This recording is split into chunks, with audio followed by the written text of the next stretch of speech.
Welcome to Food Diaries. I'm Mehreen and I invite you into my kitchen so I can share with you some of my favorite recipes from across the world.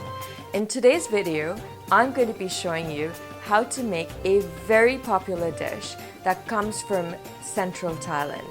It's called Thai green curry or kang wan. So for the recipe, let's jump into it. These are some of the ingredients that we're going to be using to make the green curry paste from scratch. We start off with coriander. We use the roots, the stem and the leaves, a few pods of garlic, green chilies, lemon leaves, galangal. This is a Thai ginger. If you can't find it, then you can actually use the regular ginger. Red turmeric, lemongrass, white peppercorns and cumin seeds, shallots, and palm sugar. So to start off with, I'm going to go ahead and roast the cumin seeds and the white peppercorn.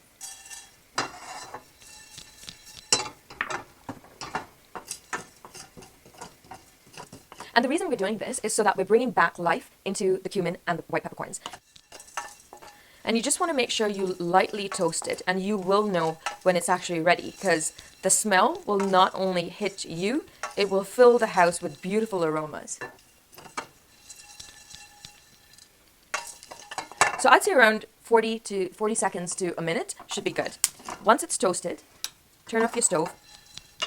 And if you have a mortar and pestle, you put it into it. And all you do is you start. It's actually spluttering in the mortar and pestle as I'm grinding it. You make it into a fine powder, and then you start adding all the other ingredients to it.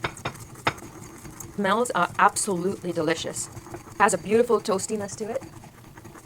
If you don't have a mortar and pestle, you don't have to necessarily just use this. You can actually put all the ingredients into a grinder. After the dry ingredients, you start adding all the other ingredients. So I've turned in the garlic. And then I also add in the fresh lemongrass and the turmeric. And then I add all the other ingredients until it's made into a fine paste. All the ingredients are well blended into a fine paste. You're ready to make your Thai green curry. So just a few tips on this paste. You can actually alter the ingredients or change up the ingredients depending on how spicy you like it. I put quite a few green chilies in it because I like my Thai green curry spicy. But if you don't, you can actually add a couple or maybe one or two and then add color to it by actually grinding more coriander and more Thai basil to get that green color if you choose not to put as many green chilies in it. Okay, if you can't get palm sugar, or if you can't find palm sugar in your area, you could actually replace it with regular sugar. But I would recommend palm sugar because of the butteriness, the caramelized flavor that comes with the palm sugar. You can't get it from regular sugar. The other ingredient that you can replace is the galangal. If you don't find galangal, which is a Thai ginger, you can replace it with regular ginger as well. The last ingredient is the Thai basil that we're going to be using. If you can't find Thai basil in your area, you can replace it with sweet basil. Sweet basil is normally used with Italian cooking and pastas, but if you can't find Thai basil, you can replace it with Italian sweet basil. The difference between Thai basil and sweet basil is Thai basil almost has a licorice taste, and it actually helps balance out all the flavors in the curry really, really well. So again, I would recommend the Thai basil, but if you can't find it in the area that you're in and you really want to have your Thai green curry, then you can replace it with sweet basil. So let's start off by adding a little bit of oil to your dish. And then we take around 2 tablespoons. I'd say 3 for me. 2.5 tablespoons of the paste that you just made.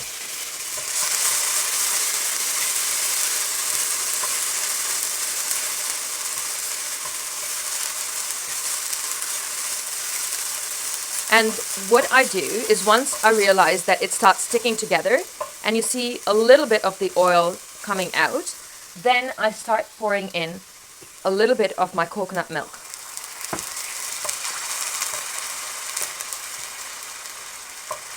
And I do this a little bit at a time as opposed to pouring out the entire bowl of coconut milk into it because I want the oils to slowly release from the paste and from the coconut milk. And when you see that happening, that's when you know that you're ready to add all the other ingredients into your curry. Now, if you can't make your Thai green paste from scratch, then you can actually go ahead and buy the ready-made paste. Just keep in mind, the Thai ready-made paste is slightly spicier, so use it according to how much you can handle, how much heat you can handle, that is. Just waiting to see the oil come up, and as soon as the oil comes up, I pour the rest of the coconut milk in. I really wish you could smell this. It just smells amazing. I don't know if you can tell. You can see the little splutters, and there are little holes in it, and around the holes you see oil coming out and oozing out of it. That's how you know your coconut curry is ready for you to add the rest of your ingredients. So by adding the rest of the coconut milk,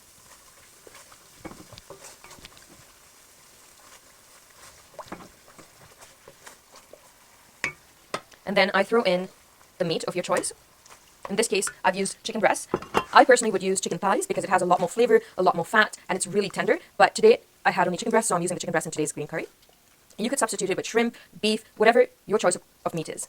I now add in the lemon leaves, and I kept some of the lemongrass from the paste.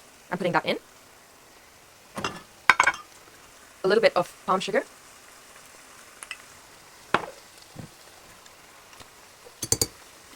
A tablespoon or so of fish sauce. I'd say around 2 tablespoons. And then to this dish, you can add whatever vegetables you feel like. So for today's recipe, I'm going to be using Thai eggplant. I've soaked it in some salt water so that it does not turn black. And the other vegetable I'm going to be using are carrots. And then I have some fresh Thai basil and lemon. Now, once you see your chicken almost cooked, I add some fresh homemade chicken stock. If you don't have chicken stock, you can use water. Or if you don't have chicken stock, you can also substitute it with store-bought chicken stock. But in this case, homemade chicken stock is the best. It adds a lot of flavor to your dish. I'm going to be adding my vegetables because the vegetables, I don't want it to be overcooked. I want it to be cooked perfectly. So it's only going to be in there for a minute or so. The other ingredient that you'd normally see in a Thai green curry is bamboo shoots. That's another option that you have. And you can actually add whatever vegetable of your choice is. Cook it for around a minute and a half. Some color. I'm cutting this really long red chili. It has less spice than a Thai red chili. It almost has a sweetness to it. And it adds color, flavor, and I'm going to be using this for garnish. Now, if you can't handle the spice, you can remove the seeds from this, and you can still have the same flavor. I'm also going to be lightly chopping the Thai basil. Not too much, because I don't want to bruise it. And now we're going to check on our curry, because it's done. Look at that. That's just absolutely delicious, and my stomach is growling. So I'm going to throw in the Thai basil right at the very end, because I just want it to release the flavors at the very end, because if you boil it, it turns black. So I like mine with a lot of Thai basil. I just love the sweetness and the licorice flavor that it adds to the curry. And now, towards the end, I add the red chili. And to the end, I add a spritz of lemon juice to balance out this beautiful curry. Thai food is all about the perfect blend of sweetness, saltiness, spiciness. And there you go. Your Thai green curry is now ready to be served. What I forgot to mention to you is the fish sauce adds salt to the dish, but if you find that you need to add a little bit more salt, you can add it to taste.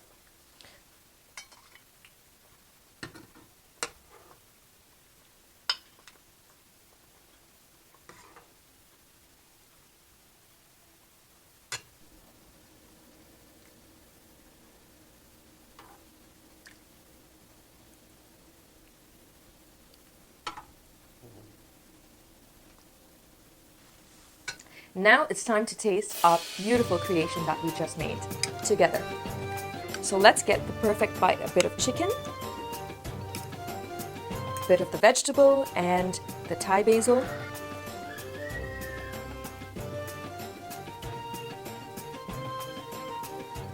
That is just to die for. It's heaven.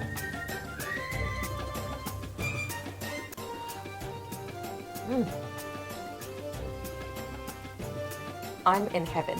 It's a perfect blend of sweet, salty, sour, and spicy. All together. The song that I can think about right now is Katy Perry's Fireworks. because that's what's going on in my mouth right now. I really wish you could join me for dinner, but if you can't, I'm glad that you were able to join me in my kitchen and share this wonderful recipe together. If you enjoyed this dish as much as I did, please don't forget to tag me on Instagram, leave a comment down below, and make sure to subscribe to this channel. Until next time, as they would say in Thailand, Savadeeka.